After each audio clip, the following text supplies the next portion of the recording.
Good evening. Welcome to the third day of Creative Movement Therapy. Today is the last day, and hope you will have all the doubts cleared and you will enjoy the session. Over to Tripura. Hello all, welcome.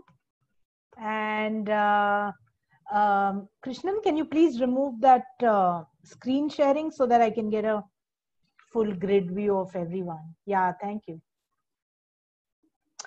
Okay, so welcome to day 3. I don't know if I can, of course, clear all your doubts. I'm sure you have a lot. So anyway, let's look at, how do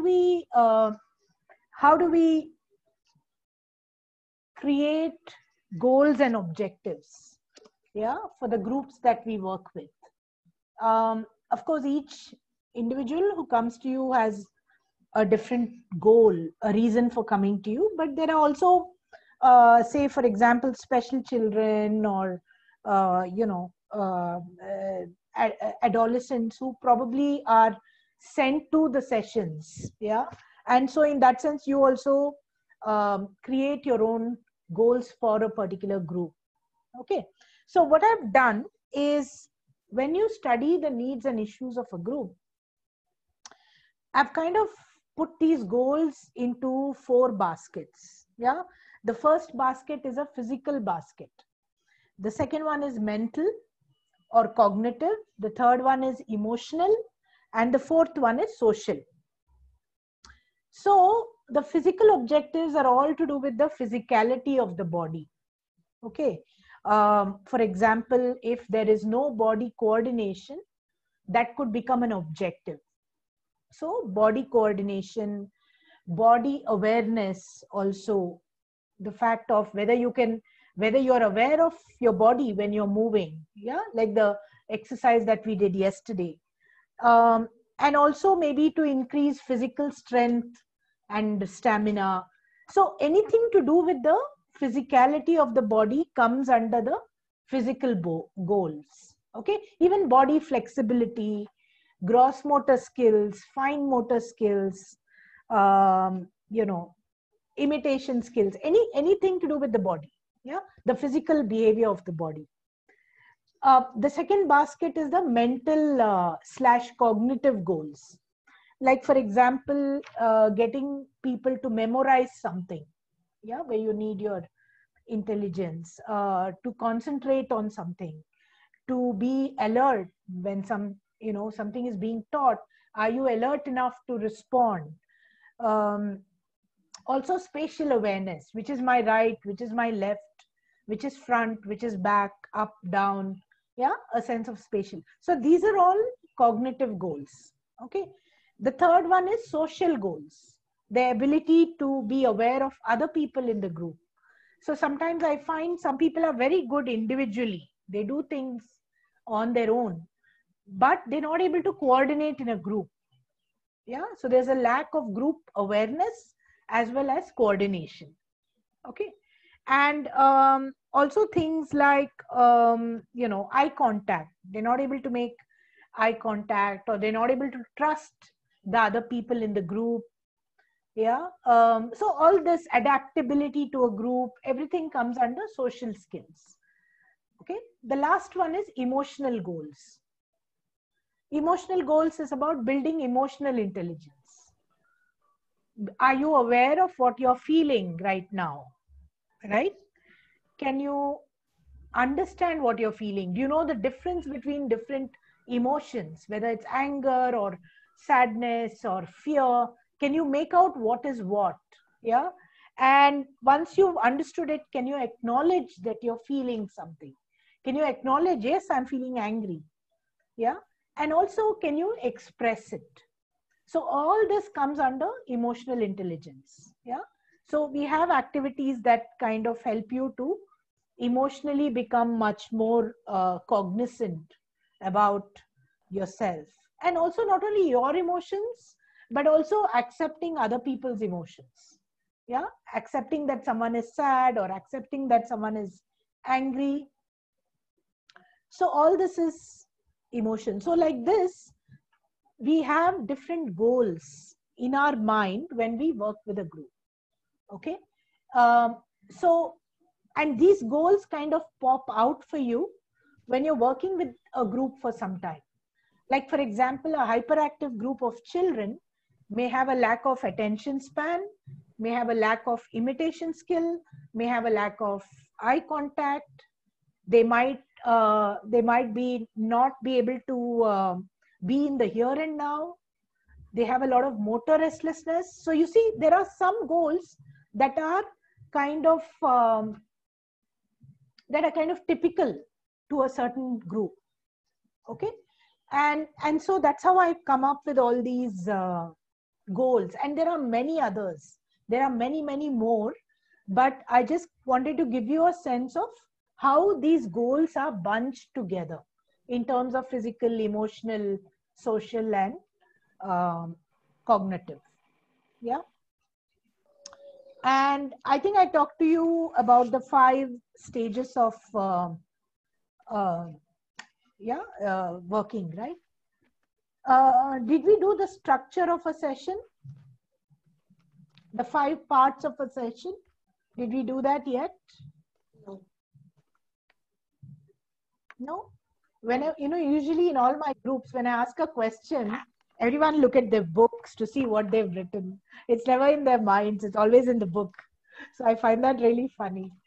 But yeah, so there are stages and the structures similar? No, it's not. Okay. Okay. So when I say a structure of a session, it means that every time you go into a session, there are 5 parts within a session. Yeah. And usually a session lasts about 45 minutes to 1 hour to 1.5 hours, depending on how much verbal processing happens, depending on the stamina of the group, the mental stamina, the physical stamina. Yeah, depending on a lot of things. Like if you go to a school, they'll just give you 45 minutes in a session. Whereas if you go into an NGO, you can ask for 1 hour. So it really depends on the way the, institutions where you go also, give you the time. Yeah. But generally, I would say it's good to have 45 minutes to 1 hour sessions. And some children, say, for example, with autism, their attention span is not even 45 minutes. So maybe 30 minutes would be, good. So whatever it is, whatever is the length of the session itself is divided into 5 parts. Okay. So the first part is called checking in. How are you feeling? What have you been doing? What do you want to work on today? Do you want to repeat something? Yeah. All this is the checking in. You're getting a sense of the group. Okay. And also you're trying to see where the group is physically, emotionally, mentally, etc. And then you have the second part of the session, which is a warm-up, which we've been doing, right? That's the second part of the session. It's also called a bridge in. You're bridging into the session. Yeah. And so it's like a mental, physical preparation for the body. Yeah. The third part is called theme development. So you take a theme, not a team, but a theme. 1 minute. I'll just type it out for you.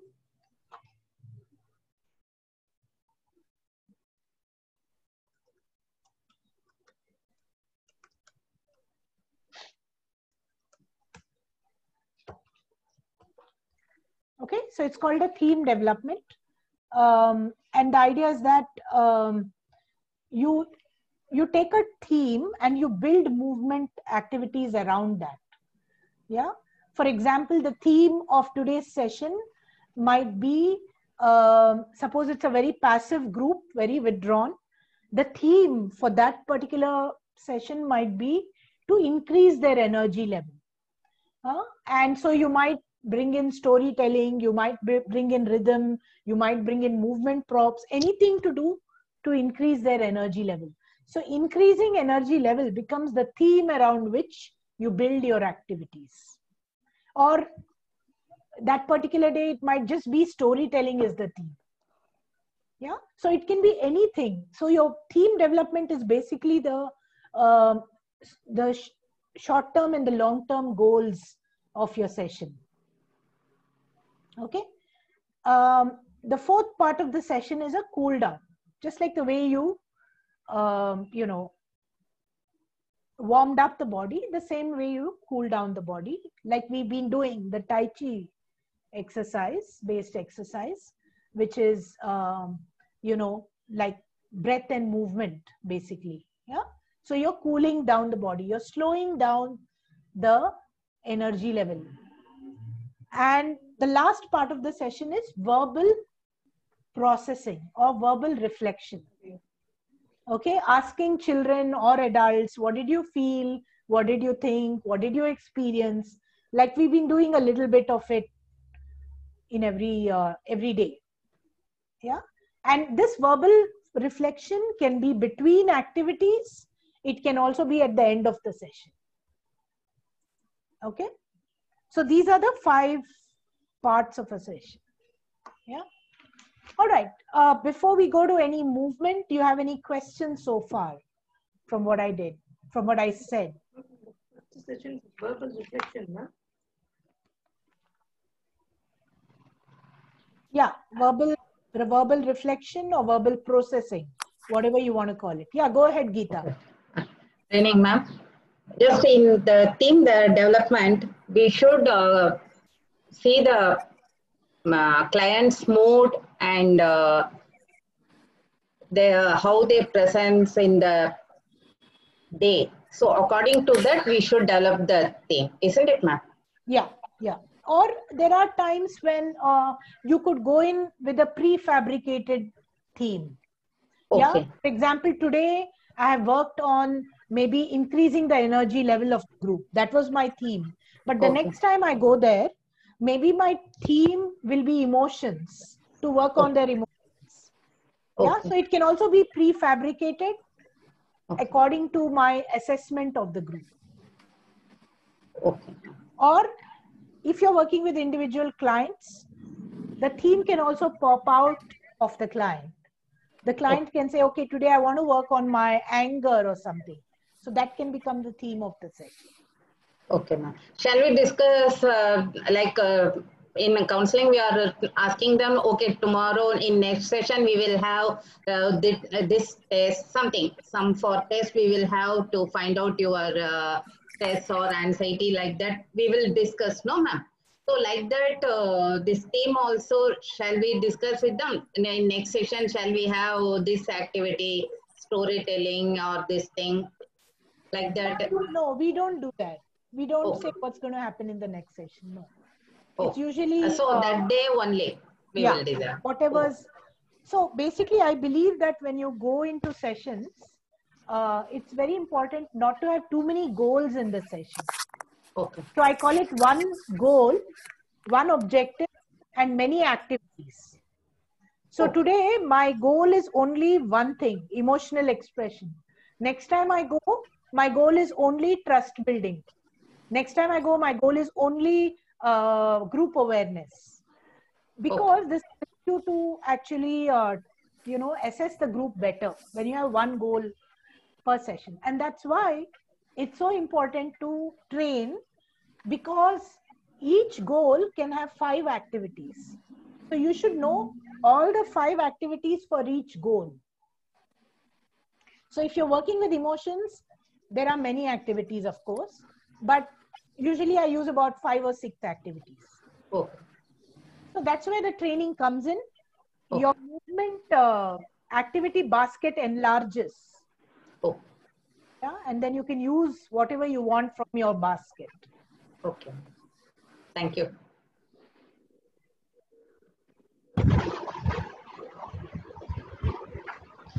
Yeah, Maria. Ma'am, see, each session, as you said, there are different stages. So for the warm up and for the cool down, and in between the activities, you had different kind of music, in fact. I mean, somewhere it was a little slow and fast. And so, how do you decide, like, you know, which one will suit better for each steppy stage? You know, how do Okay. we? Okay, good question, Maria. Except that these are not called stages; these are called parts of a session. Okay, the stages is the different. It's the 5 stages. This is the different parts of a session. I have a lot of music collection, and that's because I'm really interested in listening to different kinds of music. And yes, music is a very important part of a session.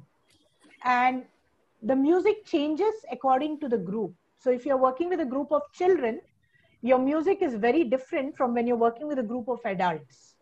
Yeah. But more than that, the music depends on the activity.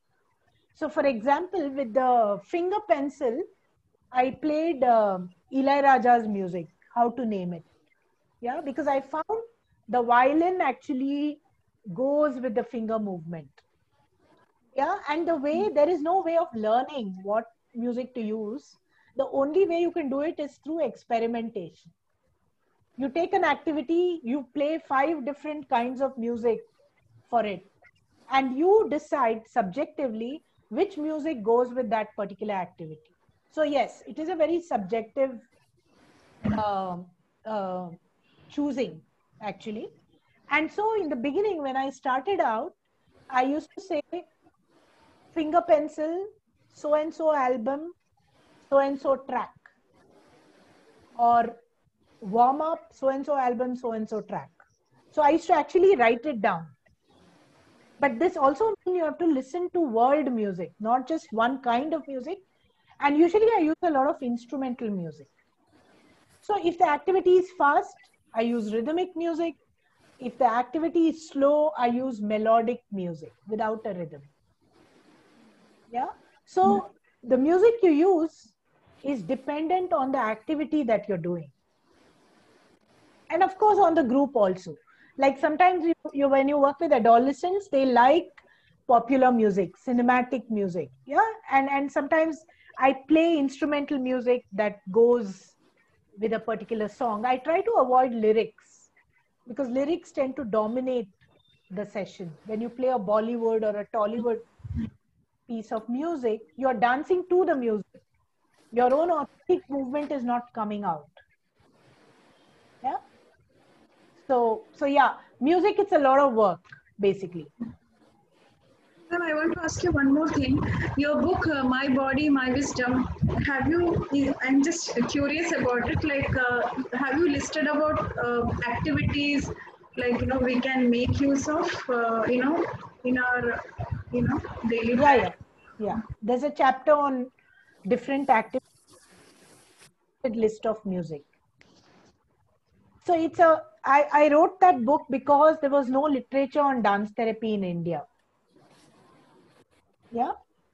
Because all the dance therapy books were very expensive, and B, very technical. Only dance therapists themselves could understand it.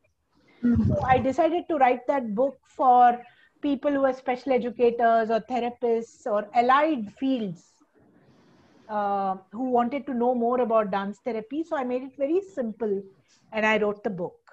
So yeah, it's for, I just want to share one thing here because long back in 1990s, late 90s, I had a stint with creative movement therapy with Mrs. Ambika Kameshwar. She was running in a school that time. I was doing field work with her. I saw children, especially it's a special needs school, children picking up basic concepts through these movements. But there were a lot of ADHD children there. So I saw them improving over time, especially learning basic concepts. Otherwise, they won't sit in a classroom environment.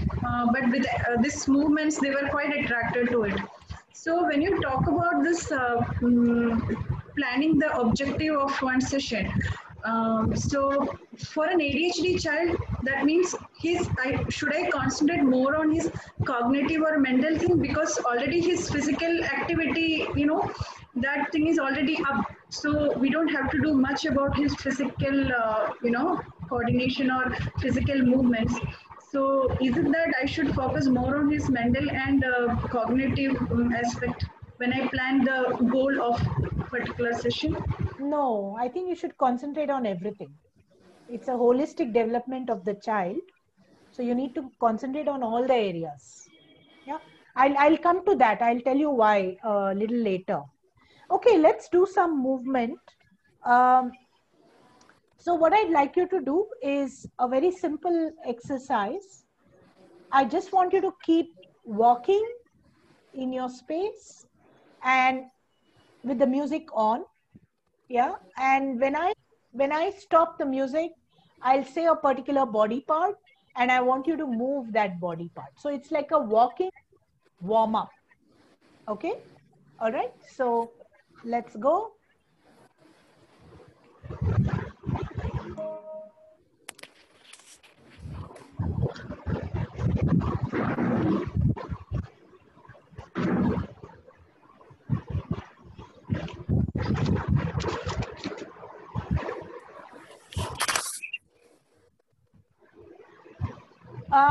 I'm going to put on really soft music so that you can be aware, very aware of the walk that you're doing. Yeah, of the walk, of your feet touching the floor, feeling the earth.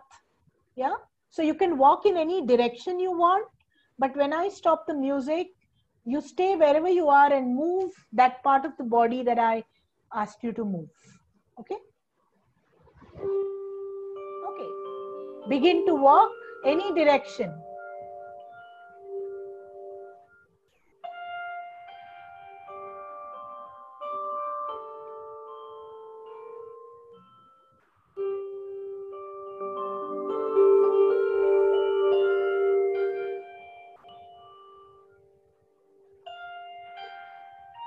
Head, move your head. There's no music, just move your head the way you feel like.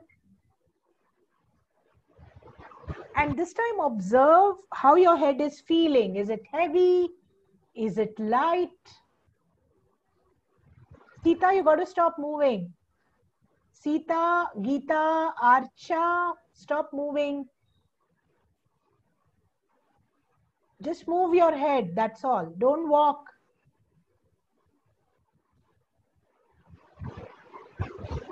Okay, now begin to walk again.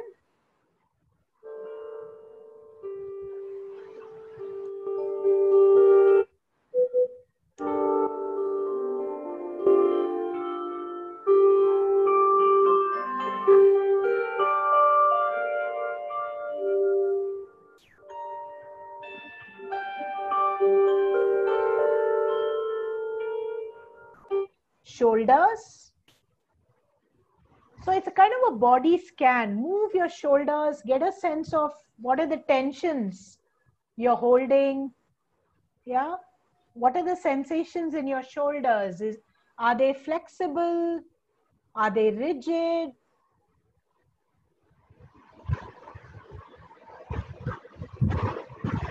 Okay, can people mute themselves, please, if someone's not muted? Okay, begin to walk again.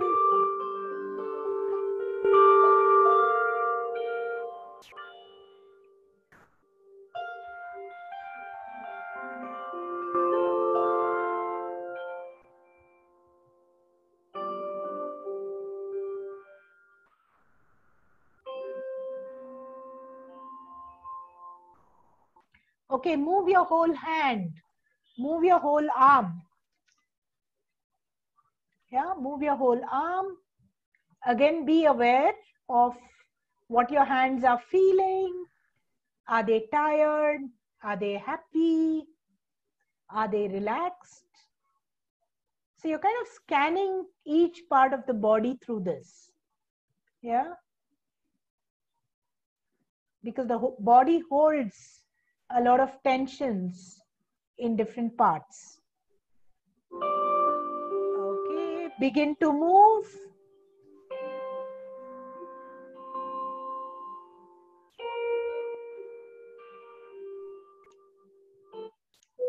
Keep moving.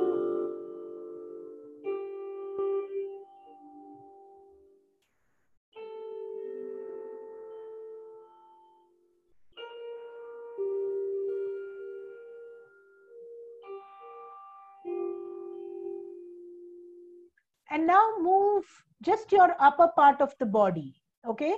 Upper half of the body. Move it the way you feel like. Your hands, your head, your elbows. You can initiate the movement from whichever part of the body that you want.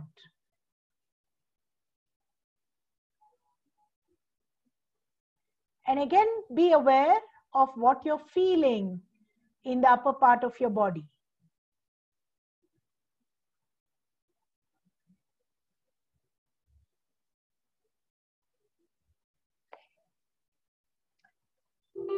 Okay, walk.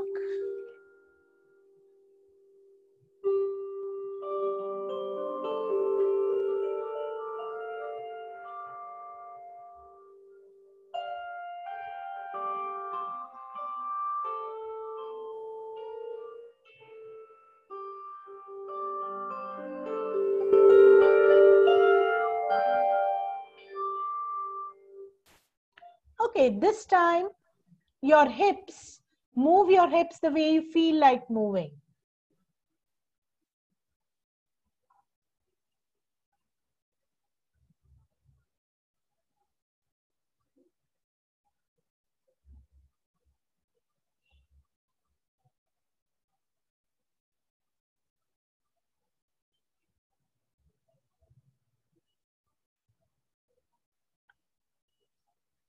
Okay, move. Keep walking.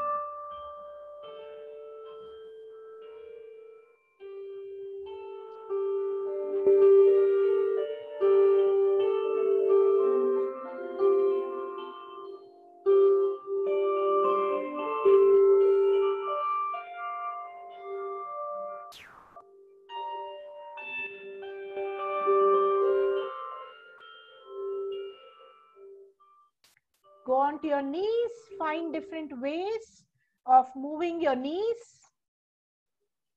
Again, be aware of your knees. Do you hear sounds when you bend your knees? Also be aware of the knees. Yeah, the cracks sometimes. Or how rigid or how flexible your knees are. Be aware of that.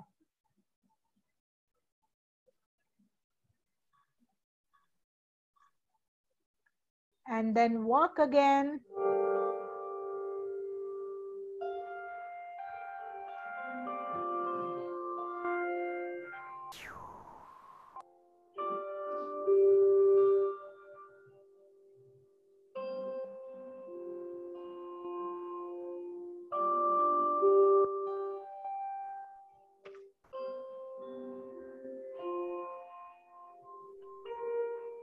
And this time your feet, move your feet in different ways. They're a very important part of your body. And get a sense of how your feet are feeling today. Are they feeling tired? Are they feeling relaxed? Yeah. Try and understand the sensations in your feet.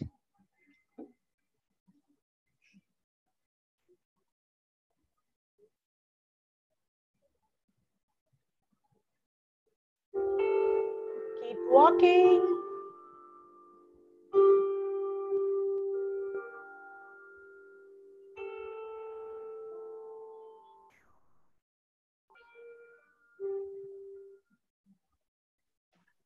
Okay, all right. Now let's do something different with the same exercise. Okay, we use this right now as a warm-up. Now let's do something different with it. Let's turn it into a movement reflexes exercise. Yeah, the idea is to increase your alertness. All right. So I've got an instrument here. I want you to be walking very fast in different directions. Okay, all right. And when I say freeze, I want you to freeze with any body shape. Okay, a high level body shape. So you're walking fast in different directions. And when I say freeze, you're freezing high. Okay, go.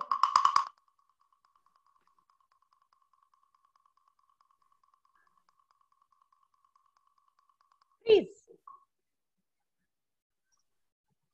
Okay, this time when I hit this again, you're going to move in the mid level. That means you have to move in the mid level. You have to go little lower. And when I say freeze, you freeze in the mid level. Okay, so walking in the mid level, freezing in the mid level. Go.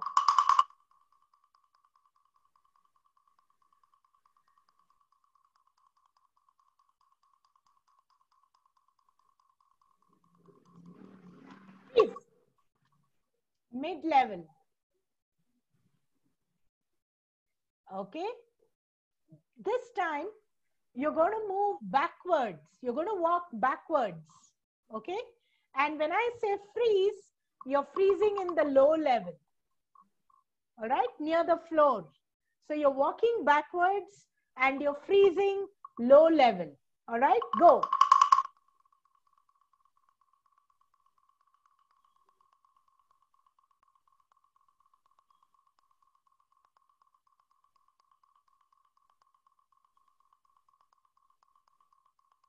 Freeze.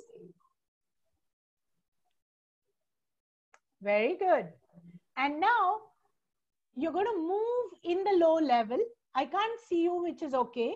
You're going to move in the low level. And when I say freeze, you can freeze in any level that you want. Okay. So moving in the low level, freezing in any level that you want. All right, go.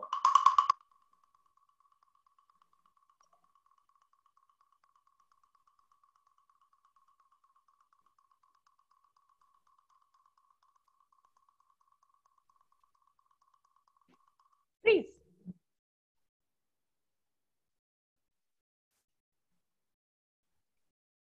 Okay. And this time you're going to be running in different directions. You're going to be changing and running in different directions. And when I say freeze, you can sit on any thing that you can sit on. It can be a chair, it can be a table. You got to sit. Okay. So running in different directions and sitting on any object. Okay, go.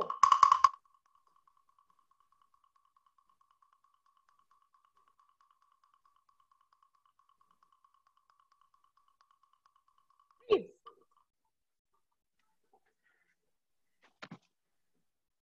Okay, very good. All right. Okay.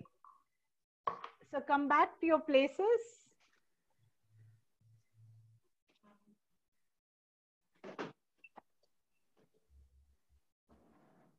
Okay, so what we did just now is actually a group game.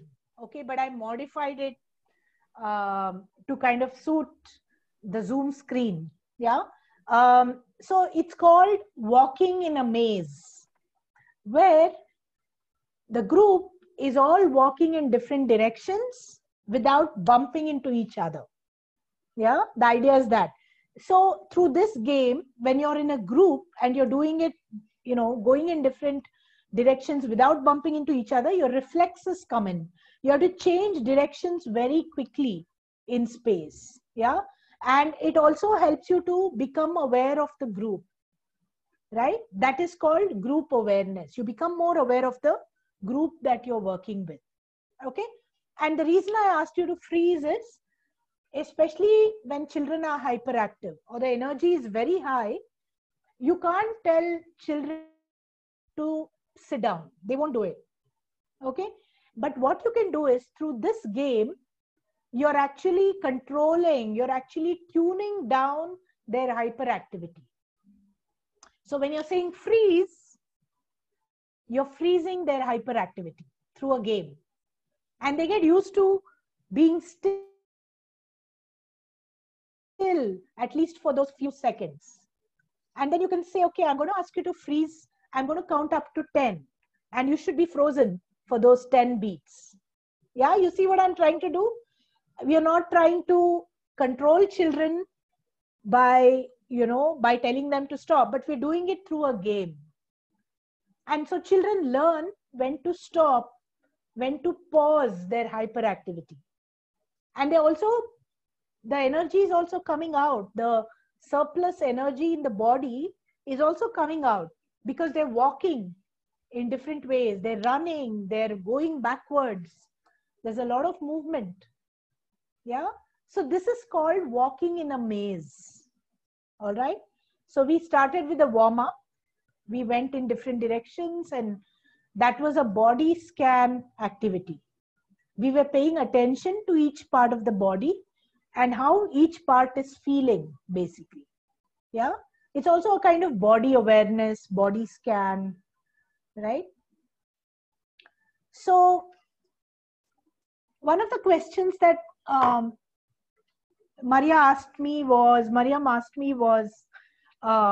you know, like, is it important to just talk about maybe if the physical aspect of a personality is okay, can you work on the other aspects? And I would respond to that by saying, not really. In fact, there's this woman, I'm going to type her name. Her name is Anne. Sorry, I got it wrong. Anne Riordan. And she is a dance educator. She works a lot with children. And she also does some amount of dance therapy, therapeutic work. So she said something very interesting. She said, you know, when you're teaching dance to children, think about it like a cake with many layers. Yeah, the chocolate layer, the cream layer, you know, all these layers make the cake really tasty and wholesome. Yeah, the same way, when you're teaching dance to children, you got to think in terms of different layers that will affect their personality. Okay, so the first layer she talks about is the physical layer. She says, do things that will help them to increase their stamina, do things that will help them to, you know, have better body coordination or whatever. There's always some lack. You know, physically, not everyone is got everything right. Even in a normal functioning group, you'll find people having physical problems. Yeah. So the second layer is the emotional layer. Do activities that bring out the emotions of the child, that help the child to get in touch with the feelings. Yeah. The third layer is the psychological layer, like getting the child or adult to become aware of what are they thinking, what are they feeling. That's why we ask those questions. What did you experience just now? Yeah, it's a way of understanding what's happening in your mind so that you can express it verbally. Okay, so that's the third layer, the psychological layer, trying to understand cognitively and explaining what one is feeling. The fourth layer is the intellectual layer. So this is where things like memory and sequencing come, or you know, problem solving skills, or concentration, or choice making, or solving movement puzzles. All this comes in the intellectual layer. Yeah.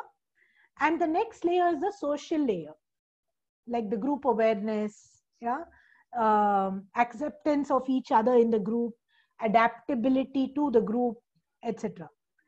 And the next layer is the spiritual layer. The spiritual layer talks about, you know, having a stronger connection with yourself. It's not to do with religion. It's to do with, you know, how one are you feeling inside yourself, as opposed to how fragmented are you feeling. Is there a connection between your body, your mind, and your spirit? Yeah. So it's a dance can also be a very spiritual experience, right? So for example, the whole idea of Sufi dancing, where the person keeps whirling, yeah, for 1 hour, for 10 hours, they keep whirling, yeah, they keep rotating, and they're trying to connect to the universal energy or God or whatever you want to call it. That's a spiritual layer, yeah, that person is trying to access. Then you also have the creative layer. So when you're doing all this, the body creativity increases. Okay, so that's the creativity, the imagination, 10 ways of doing something, right? And the last layer is the performance layer. So many times when you're working with any group, you know, they all want to know, shall we perform on the last day? Yeah, and even when you go to a special school and you say you want to do something like dance therapy with the children, the principal will tell you, can they perform at the end of 6 months or 8 months or something? Because the moment they hear the word dance, for them it's performance, especially in India. So rather than negating performance, rather than saying no, because actually speaking, performance is not part of dance therapy. Yeah, it's not like it's doing physiotherapy and asking someone to perform. It's the same thing. But in India, performance is a very important part of dance. It's because it's a performing art in India. So usually I do this. For 3 to about 4 or 5 months, I do dance therapy. And then the last month, whatever comes out in the sessions, I create a performance out of it. Yeah, so if you look at all these activities that you've been doing, there are a lot of performance values in it. Yeah, like the statue or the finger pencil or the warm up, you know, you can actually choreograph all this into a performance. Yeah, so that's what I tell them, that I'll do a performance out of whatever comes out creatively from the kids. And therefore, the performance is linked to all the therapy that's happening. Yeah, it's not like you're doing dance therapy with all these and at the end of it you're doing a Bollywood song. No, you're taking material, movement material from whatever you're doing and creating a performance. Okay, so if you look at it, she's seeing dance in a very holistic manner. You know, she's saying that don't teach dance only addressing one layer. Address as many of these layers as possible, not necessarily in one session, but when you're working for 6 months or 3 months. Yeah, does that make sense? Any questions?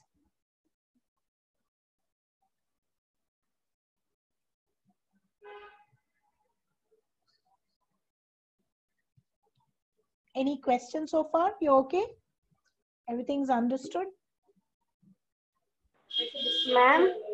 Yeah. I don't know who's Lenovo. It's Bhavika, ma'am. Okay. Can you explain a little about psychological layer? Psychological layer is just understanding what you're feeling or thinking. Yeah. If I ask you just now that during that activity where you're walking in a maze, what did you feel? Can you explain what you felt? Tripura, just a second. Yeah. Tripura, just a second. Bobby, just keep your video on. Bhavika, keep your video on, because when she is talking to you, would like to see that, you know, it has to be that way. Please.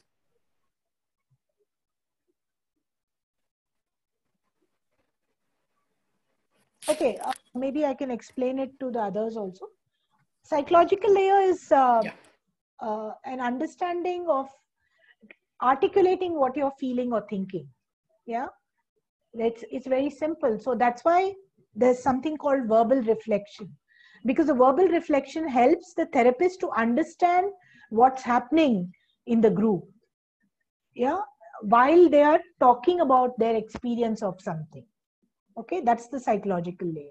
Yeah. Okay. Madam, I have a doubt, madam. Madam, yeah. I have a doubt. Yeah, Parvati. When we are talking about these layers, are these layers sequential, or are they be in the same order, or it can be jumbled up or something like that? Yeah, it can be jumbled up. Jumbled up. Yeah. Okay. We can choose any layer first, and then we can. It is not sequential. Not really. No, I think the only thing emotional layer might come in the end. Okay. And the performance layer is always the last layer. Yeah, that is in the end. Okay. Other than that, you can change according to the group. Okay. Thank you, ma'am. Thank you. Okay. So now we're going to look at a little bit of the emotional layer. Okay, what do we mean by feelings or emotions? So to begin with, we're not going to get directly into emotions. We will do a game that goes into it. Okay, and emotions are basically what? There are our friends. Actually, they guide us through life, right? And you know, without emotions, we'd all be robotic. We'd be not alive, yeah, as human beings. Emotions keep us alive, basically. And they keep us alive because if you did not feel the emotion of fear, you'd be dead by now. We'd all be dead by now, right? If there's a lorry coming and you don't feel fear, you're going to go under that lorry. So emotions are very important, and there's nothing like a negative or a positive emotion. All emotions are important, but I think the degree to which certain emotions are harmful or your behavior which is harmful, that becomes negative. All of us know that. So now what we're going to do is we're going to look at what are the different navaras or 9 emotions that are there in our dance forms. Okay, but before that, what I'd like to do is I'm going to count from 1 to 8, and with each count I want you to make a statue with your body. Okay, so for example, it could be 1, 2, 3, 4, whatever you want, whatever statue you want. Yeah. So I'd like all of you to get up because it's difficult to make statues sitting on a chair. And I'd like you to use your whole body when you make these statues. All right. Use the whole body, use different levels also in space, use different directions. All right. Okay. So keep changing the statues as you go along. Okay. 1, 2, 3, 4, 5, 6, 7, Excuse me, ma'am. 8. Okay. Bhavika, can you mute? We're doing an exercise. Can you mute yourself? Yeah. I had a network problem, so I could not reach you, ma'am. Okay, fine. All right. Just mute yourself. We are in the middle of an activity. Okay, now, this time I'm going to count much faster so you don't get time to think. Okay, so I want your body to respond rather than your mind. All right, so be very quick with your changes. All right, go. 1, 2, 3, 4, 5, 6, 7, 8. Okay, very good. Very good. Now, this time, instead of numbers, I'm going to say emotions. Okay? And I want you to freeze in those emotions. So if it's joy, you have a joyful statue. If you have sadness, it's a sad statue. So make your statues express these emotions. Okay? Ready? Joy. Sadness. Fear. Anger.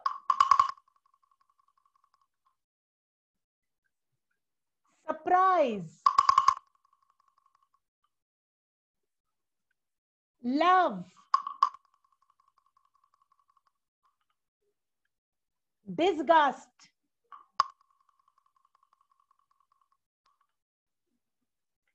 Courage.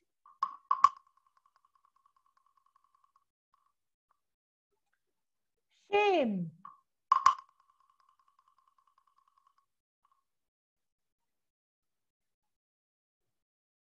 Okay, very good. All right. Krishnan, do you know how to put people into breakout groups? Yeah. You do, right? Okay. Yeah. About maybe 5 minutes, if you can put them in breakout groups. I'll just finish this exercise and then we'll put them into breakout groups. Okay. All right. We haven't finished yet. So this time, when I say the numbers, I want you to express feelings that you've been feeling for the past few days because of the recurring lockdowns and the whole pandemic. How has it affected you? What are the different feelings that have passed through your own body or your mind or your heart or whatever you want to call it? Okay. So I'm going to count from 1 to 10, 1 to 8. And with each number, I want you to express a feeling that you have been feeling. Okay. Through statues. All right. Ready? So,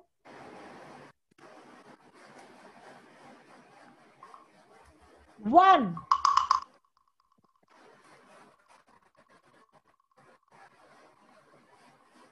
2.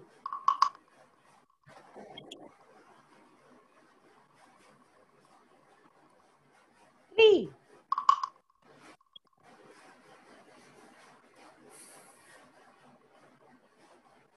4.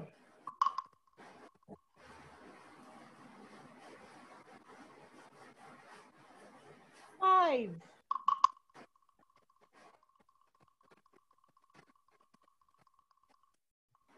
6.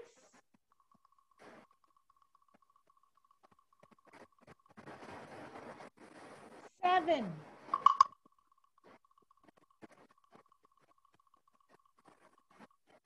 8. 9.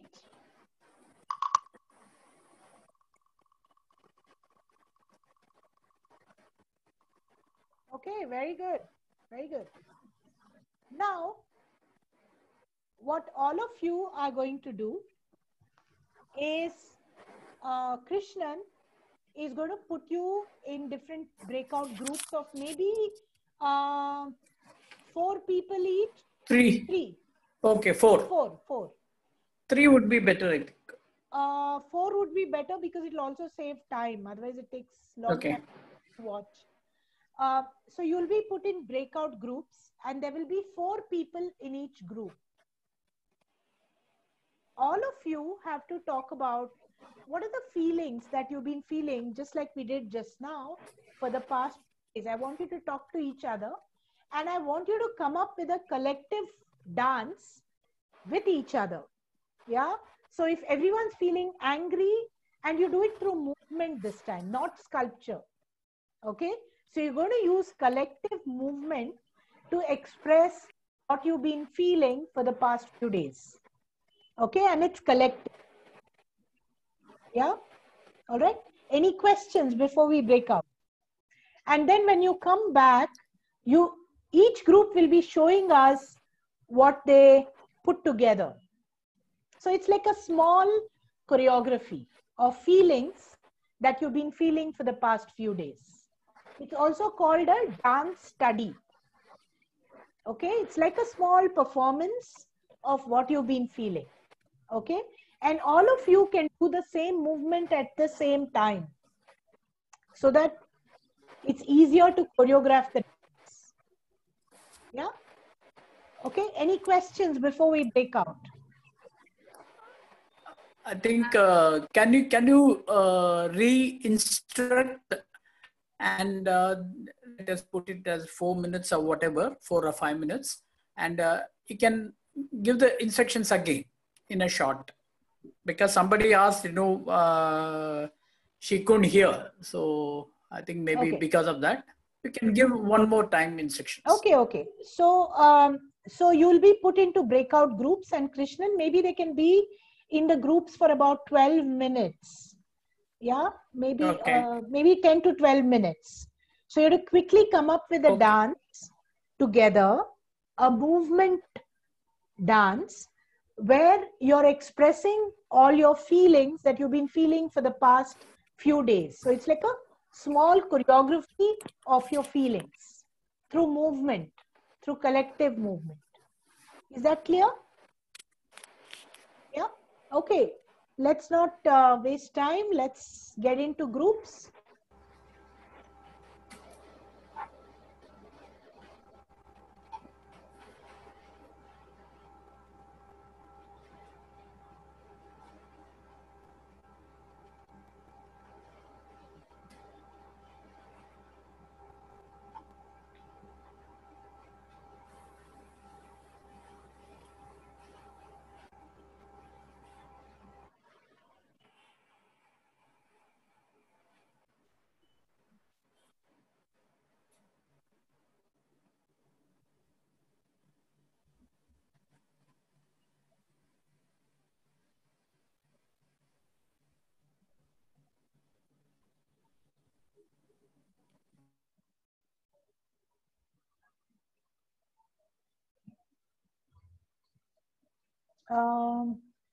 Yeah.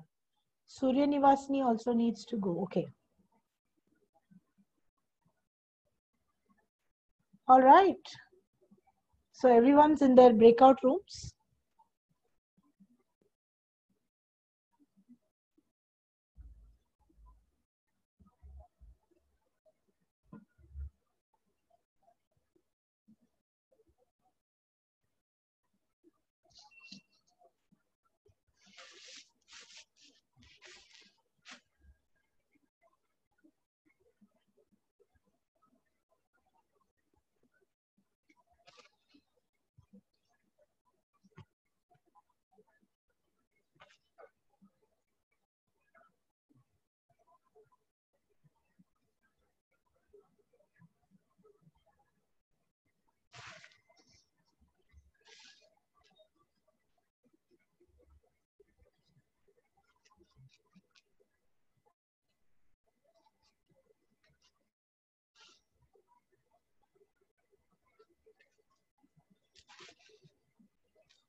So Krishnan, do you keep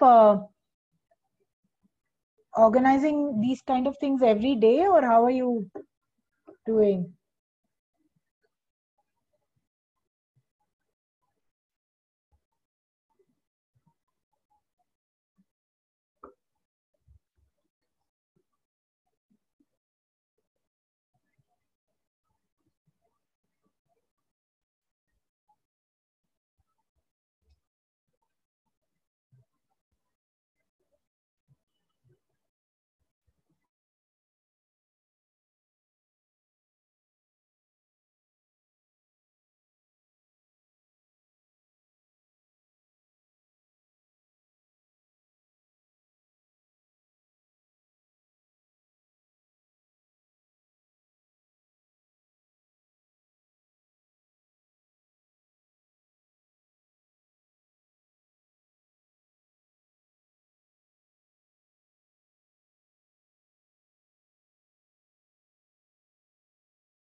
Can you hear me? Okay. Yeah. Let's just wait for everyone to come back. And I'll tell you what to do. Yeah.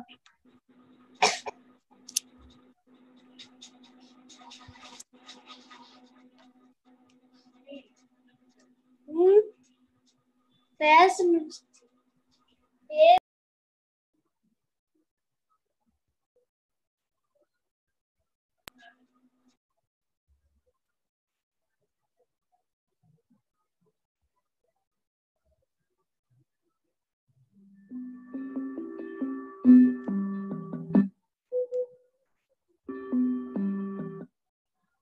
Okay, great. Everyone's back.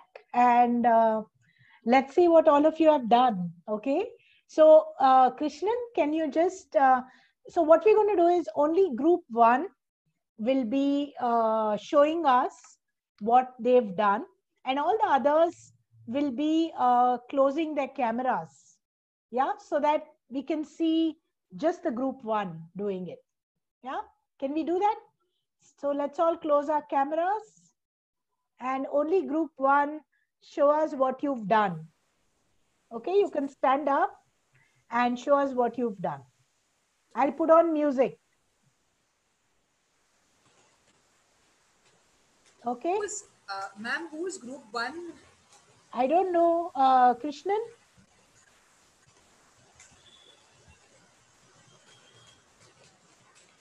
Or can we take on who is going to be group 1, group 2? Okay, I tell you what. Let's all keep our cameras on and let the group 1 members stand up. Yeah. So for example, who was in Sita's group? Just stand up and show us.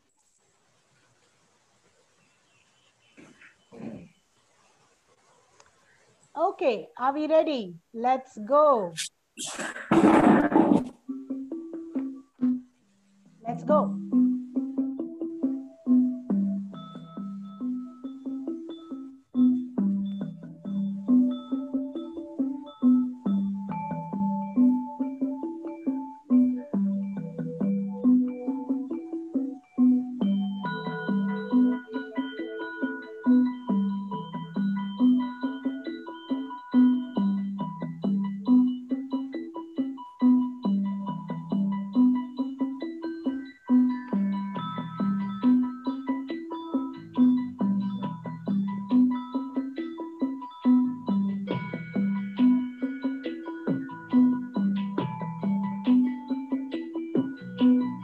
Okay, very good. All right, you can sit down. Thank you. All right, group 2, whoever that is, any one person stand from group 2.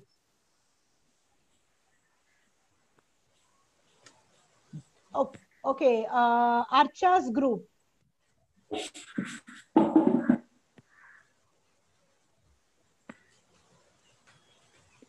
Who was in Archa's group? Anyone else?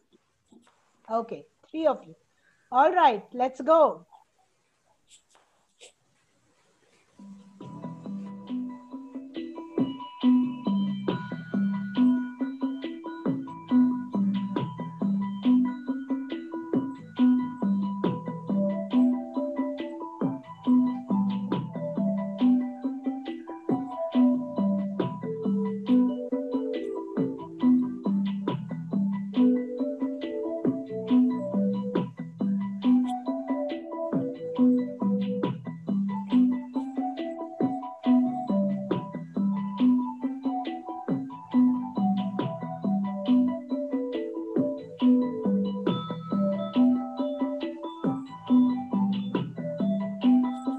Okay, all right, thank you. Okay, group 3, maybe Maria's group. We are group number 4, ma'am. Okay, group 3, whoever's in group 3. All right, Gayatri's group.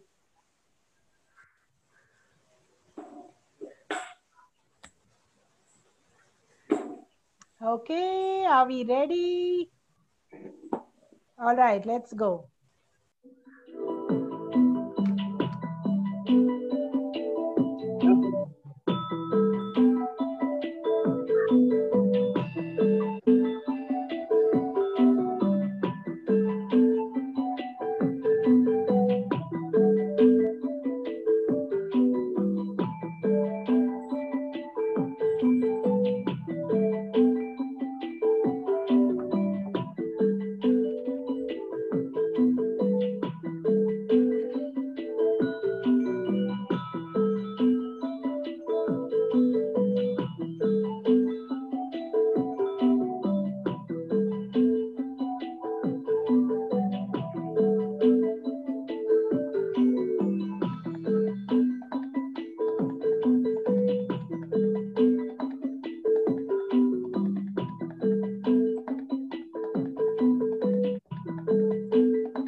last group.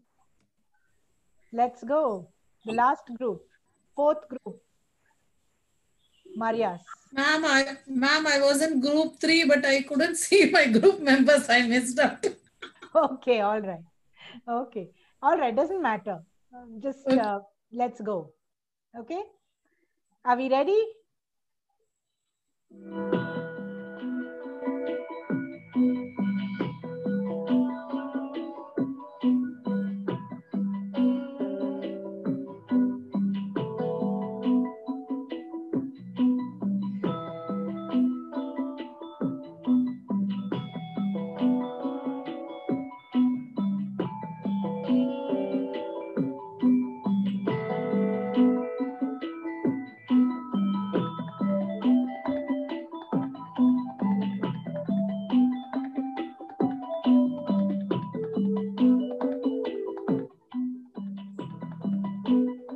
Okay, all right.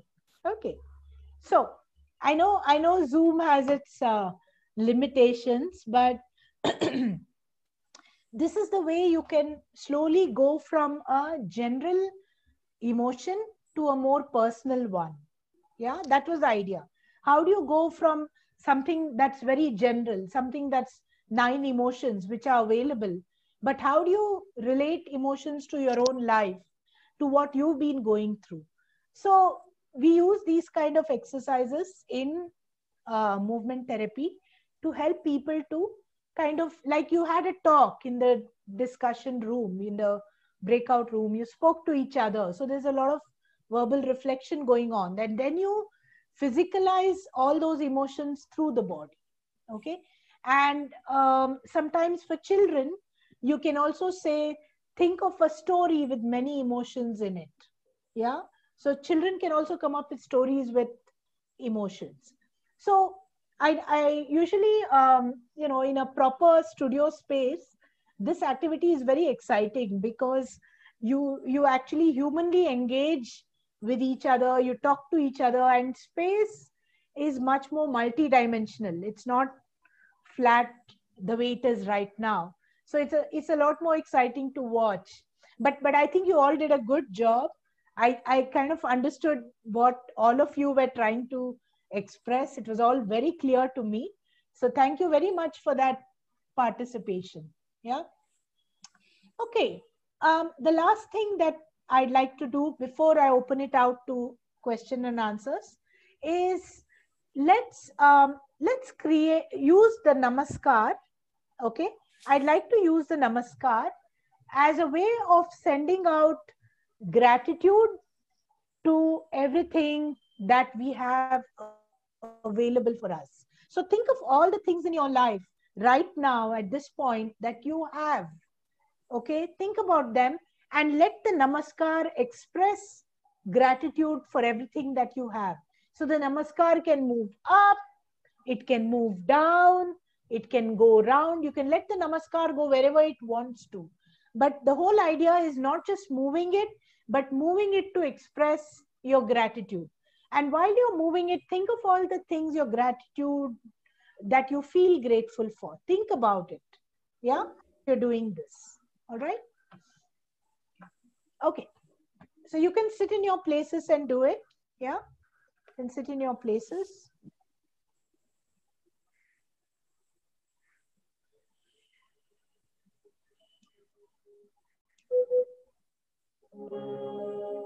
Let's go.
Okay.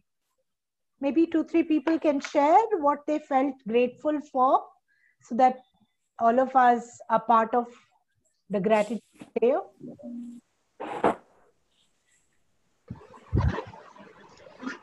Yeah, I felt it was quite spiritual. I just felt like continuing it, in fact. A lot of things to be grateful for in life. But only thing is how you express with, you had a limitation of only, you had to keep your hands like this. So that's what, but then I just felt like, it is up to you to how you feel it. You just have to express the way you know how to do it. It doesn't mean that it should exactly express what the norm says it should be. So it was just something which touches your inner self. That's what I felt. Yeah, and this is just something that it's a universal gesture, and it's the easiest thing to do for people. But you can always express through movement. You can open up the gesture and let it come back whenever you want together. Yeah, it's so. And I think it can be also part of your movement ritual that you do every day. Like you end your ritual with a sense of gratitude, yeah, through movement. Okay, anyone else? Yes, Sita. Wonderful feeling I had.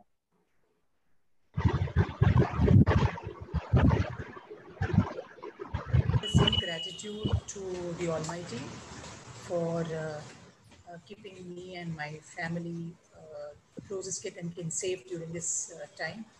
Gratitude to everything in nature, the sunlight, the trees around, the water that I'm receiving, the neighbors, the support that I have. So the backward, this thing was, for all the support that I'm getting from whomever in all spheres of life. And also the earth, so went down to the floor, and most of all my body for being there with me, being healthy, and letting me do things. So grateful to everything. Yeah. Okay, beautiful. All right. Anyone else? Yeah, sure, Archa. So I initially thanked the nature for making me and my family and my friends safe here. Then to myself, the goodness in myself, divine power in myself. Then to all those who are around me, my parents, my family members, my friends, colleagues, everyone around me. And I also thank my past, which have made me strong and which have helped me to mold my personality. And to all those who I have passed by in my journey. Okay, yeah. Beautiful. All right. Yes, Arul. Like in our daily routine, like we see people losing people, their relatives and friends. So that is there. At times it comes and goes, our education, our health and all. But now at this time, what I feel is the most essential things that we get even during this very threatening situation. So I feel really grateful for them and for the people who are serving all these. Like otherwise we couldn't eat. Like basically we'll be safe, but there won't be food, and we cannot have even milk for the little kids and infants and all. So these most essential things that people carry, they transport and they supply it. So I feel really grateful that there are such courageous people also outside, very layman, simple people. So Okay, I should thank God, like our all needs are satisfied. Right, right. Okay, anyone else? Yeah. Yes, Beatrice. No, ma'am, same thing, ma'am. I feel I'm very grateful that God has kept me alive till now. That's the main thing I felt grateful. Okay. That's what I want to tell. Okay, fine. All right. Who else? Philomena raised her hand. Yeah. Okay, Philomena, go ahead. Yeah, as we are receiving, we will keep the hand open. But now we praise God. Okay, we can't hear you. We can't hear you. As we are praising God, we keep our hand closed. When we want to receive something, we pray to God, we keep it open. But when we praise God, we close it tightly. We close both the palms. So, there itself, I don't want anything. I just want to praise you alone. Praising alone, it gives me some sort of pleasure and some sort of energy, energizing act. I felt that. Okay, all right. Let's do a small cool down. Okay, and idea is very simple. I want you all to imagine that your candles and you're melting very slowly downward. So just watch what I'm doing. Okay, so your hands are up, your eyes are closed, and very slowly, yeah, part by part, you're melting, you know, you're just melting and you're going downward. That's all I want you to do. Okay, so it's just a cool down to kind of melt downwards to the floor. Okay, let's go. Hands are up.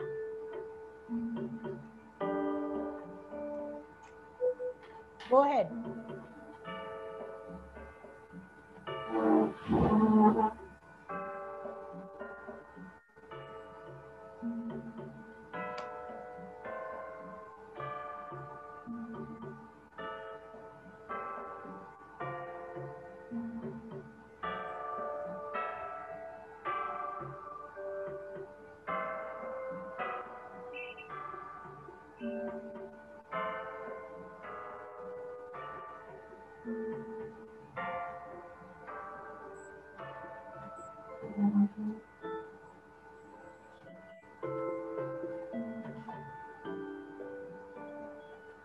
Okay, thank you. All right, thank you. We just have a few more minutes, and if you have any last questions before we end, please go ahead. Yes, Parvati. Madam, thank you for the wonderful session. It was a very wonderful session for all these 3 days. We really enjoyed because we never knew what was actually dance therapy or something like that. Out of curiosity, we came here, and it was a very good learning experience, madam. Thank you for everything.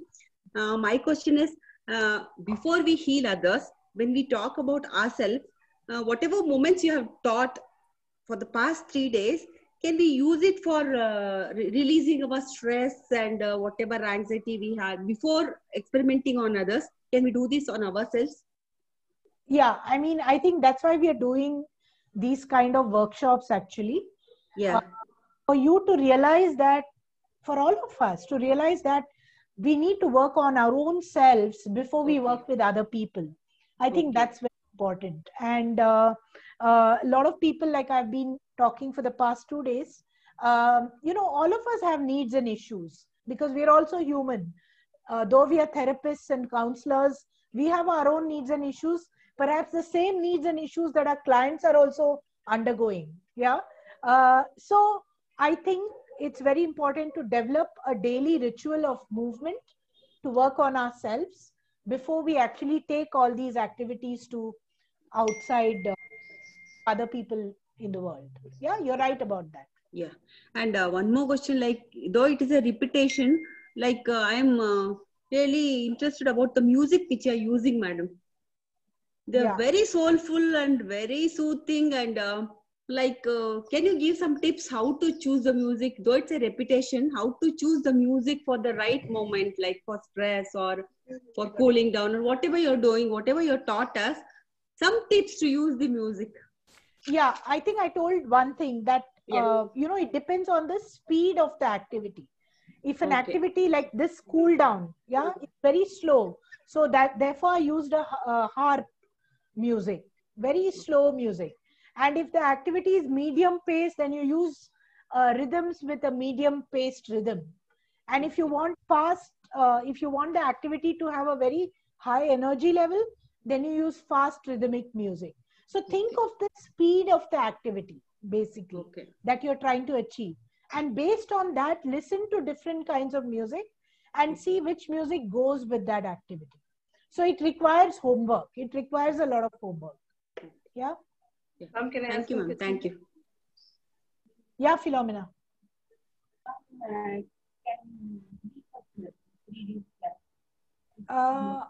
I can't hear you well.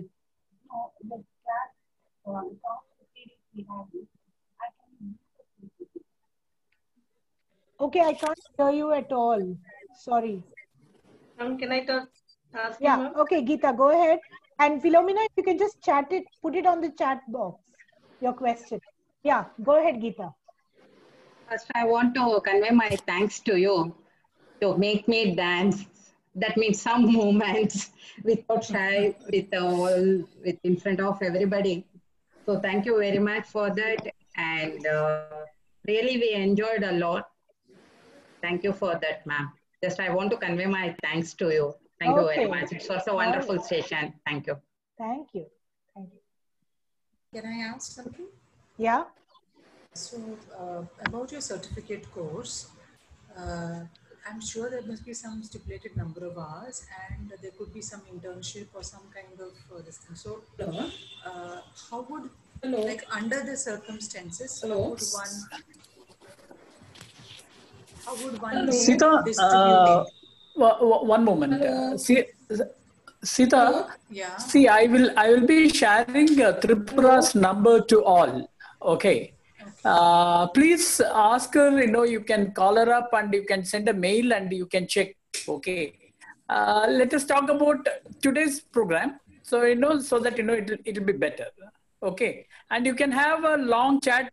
She will pick up. So she's not just like that. Okay. So you can. I will share the number. You can. So in detail you can discuss. Yeah. Thank you. Next is already. What's her name? Jewel. Jewel, you ask your question. Yes, ma'am. Hello. Hello. Tell me.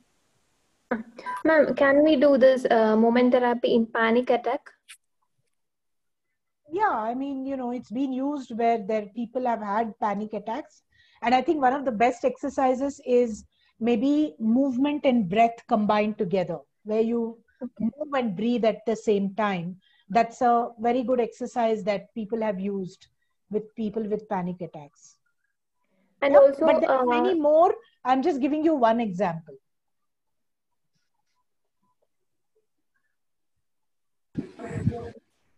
Yeah, go ahead.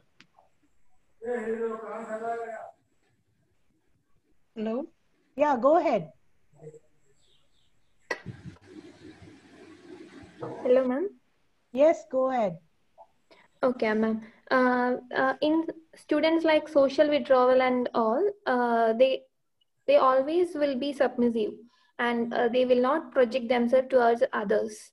And also, so they will be withdrawn from the social itself. And also it affects their studies too. Is there any specialized movement, anything to encourage them? Yeah, I mean, so you're asking me like very specific questions like panic attacks, socially. Because I am fully dealing with like this disorders. Yeah, that is right. Thing is like, suddenly I can't come up with activities on the spot, but the best way to do is actually when you train in a course, it's much easier for you to understand, like when you have a broad landscape of activities, then it's easier for you to decide, okay, what goes for what problem. And it's also difficult for me to say that this activity will work with this. Yeah, it's not like that.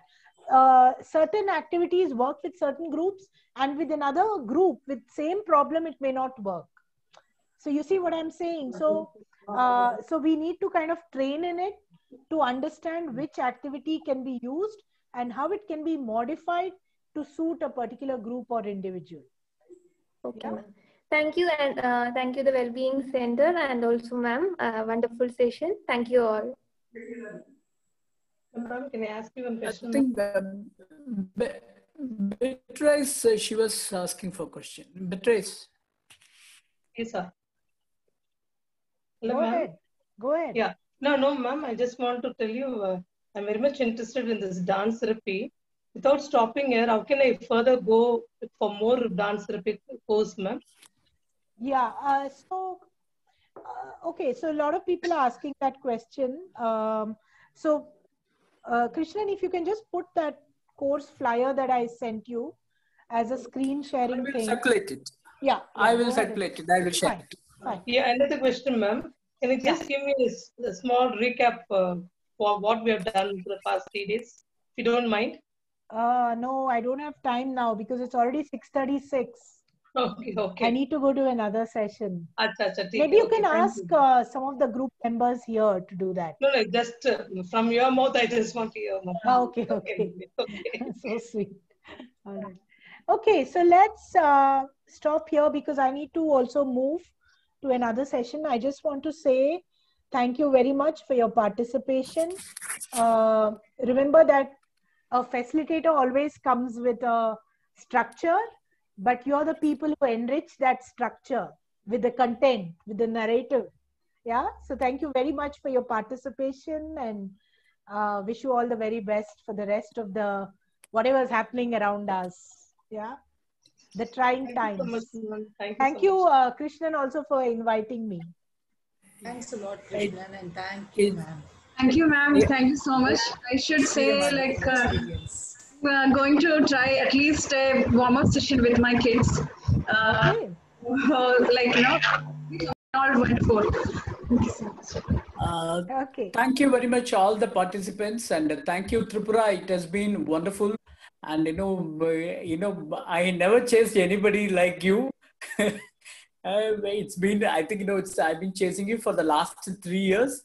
It's thank you very much for finding time to be.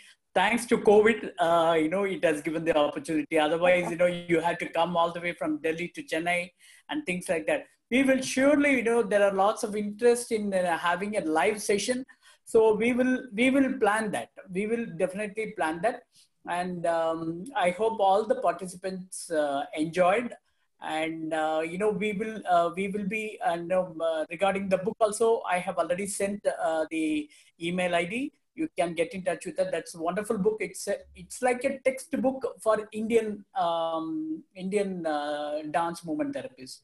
It's a wonderful book, and I will be sharing about Tripura's the courses that have been running. And also we will be coming out with, we are planning for a 3-level program, which soon we will be announcing. So it will be great to have you again. Thank you very much. God bless you. And your certificates will be sent to you by mail, whoever has attended all the days. Thank you. Thank you very much. See you. Bye. Bye.